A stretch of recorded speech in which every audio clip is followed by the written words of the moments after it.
started. Matlock fan. Okay, from Norway. Well, let's go with knight f6 here. See, maybe we'll get a Nimzo. No, this is something else. Let's see, if you play this pawn up... Oh, I know, the move is actually knight to e4 is the main move there, kicking the bishop. I was just saying, you move the pawn up so you can take back with a piece here. But this leads to a very kind of passive position for black, so probably not the best way to play. It's like a Nimzo where I put the bishop here instead of here. Well, I can still go for maybe a something like a Benoni, maybe. Pawn to c5.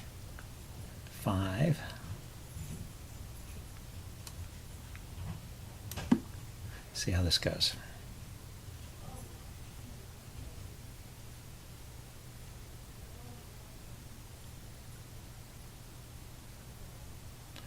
Okay, Matlock fan is stopping to think. That's a good sign.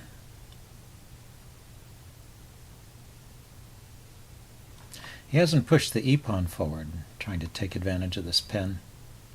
So that helps me. If the pawn were already on e4, I might be in a bit of trouble. Here I can do the normal Benoni kind of thing.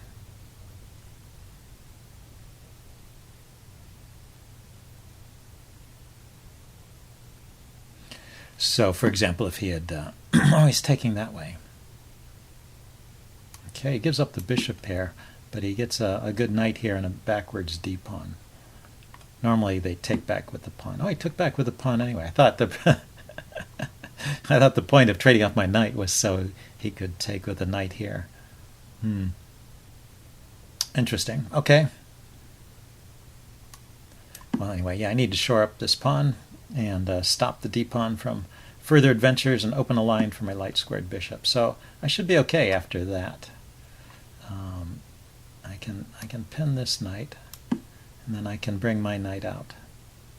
And this is a good diagonal for the bishop on the Benoni. Normally the bishop is on g7, and you got the pawns in the little triangle structure here on the king side.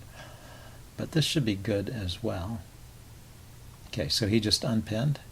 Now, if I play knight d7, and my bishop is potentially trapped. Pawn here, it has no great retreat squares. I could come here and here. Okay, just have to check that. So the knight can go straight to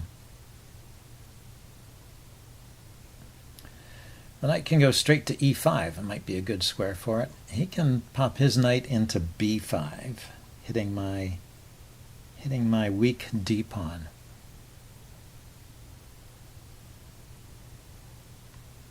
So after knight b5, I guess I have to play queen e7, or maybe bishop back to e7. Not sure. Probably queen e7. I could have also, if he had played that, there was also bishop takes b2. Huh? Okay, so he wants to trade the light squared bishop. I guess I don't mind. And now I'm going to expand on the queen side. So a6 keeps his knight out of b5, and I'm going to push b5, b4 myself. Maybe get some pressure on this diagonal. Yeah, and he stops that. So rook to b8, trying to insist.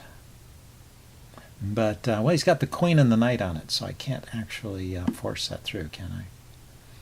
Okay, so here's the first challenge. Let's see. I could take the knight. Yeah, this bishop is kind of awkward here. I don't want to go back and just have it be passive back here. I can't really go anywhere great. Check. So I'm going to trade it off. I guess he will take back with the knight.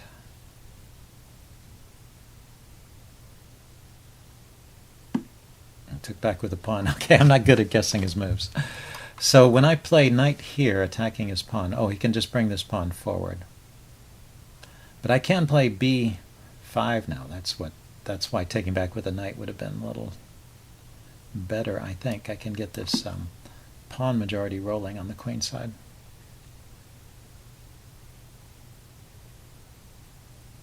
And I want to stop him from playing c4 and shoring up his center. So in an ideal case, maybe I can get in knight to b6, putting pressure on that pawn, and maybe bring the queen out somehow, or a rook to put more pressure on it.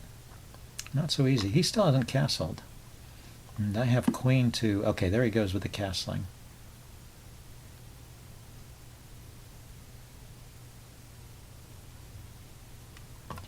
Maybe I should go ahead and create the passed pawn, in spite of what is said about preventing c5. If he plays c5 here, c4 rather, it gives me this passed b pawn, and I also have knight to e5 hitting there. Okay, so he takes.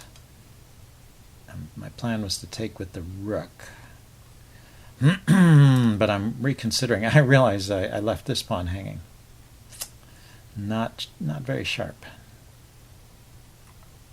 Okay, I take with the rook and it hits the knight. Okay, so I save myself a bit of luck there. So he has no time to take the pawn. He has to defend or move the knight. The knight can take on d. Yeah, the knight can take on d6, I think. I have like a discovered attack on the knight, but it doesn't seem to amount to much. Boy, oh boy, is this terrible play.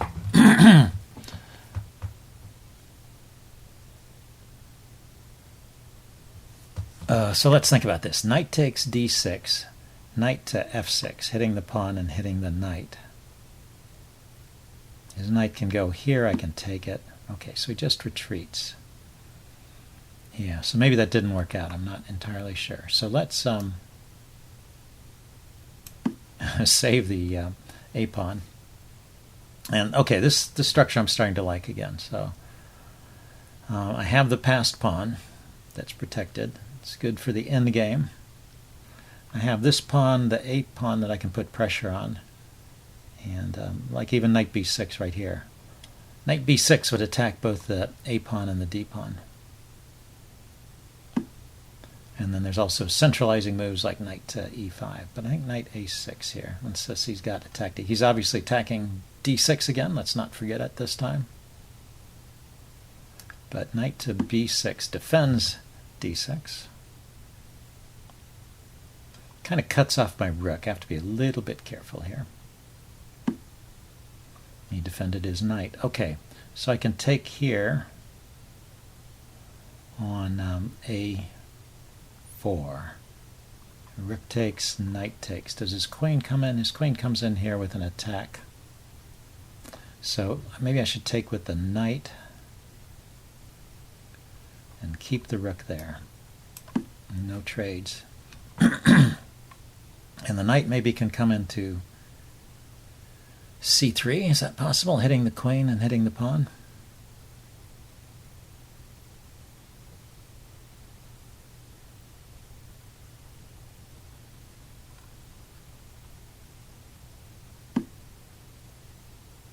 Okay, the queen comes in here, threatening mate. I better pay attention to that. Also, knight here check is possible. So my plan was to play queen f6 in this circumstance. Hopefully this doesn't backfire in some way. He's also got knight to... no, knight. I can take the knight if it goes to these squares or that square.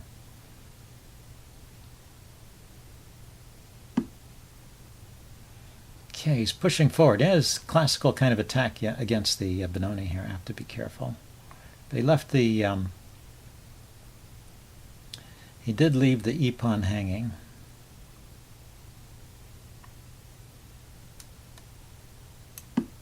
So let's stop it. That stops him from pushing on to e5, so I think that's an important move. Okay, so he's bringing his rooks in. I could play rook here check if I doubled my rooks. I'm not being able to take his knight just yet, or the pawn. He's maybe thinking of bringing his rook to the h-file. So rook h3, I play king h7, and then if knight takes here, pawn takes, rook takes, queen takes. I think everything holds.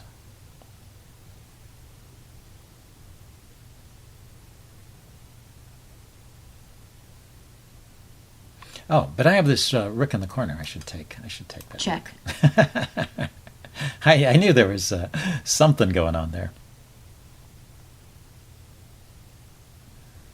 White resigns. Okay, interesting game. I kind of recovered after a shaky start. Helped by my opponent. Anyway, I'll upload this and do a postmortem. See you guys later. Bye.